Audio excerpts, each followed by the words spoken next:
This is how to fix the error code 9U233 on your Worcester Bosch boiler. If it's displaying an error code, it simply means there's something wrong with your boiler. With the CDi Compact boiler, this problem is likely caused by installing the wrong heat control module, HCM. This is either because the HCM is loose in your boiler or the wrong control box has been installed. First, let's try resetting your boiler.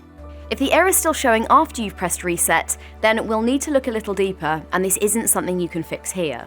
For more advice or to arrange a visit straight away from one of our Gas Safe Registered engineers, just click the Get in Touch link below.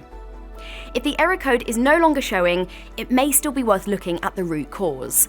If you haven't had a service in the last 12 months, then we would advise booking a visit through the link below, as this may help to identify the original issue and avoid any further damage to your boiler.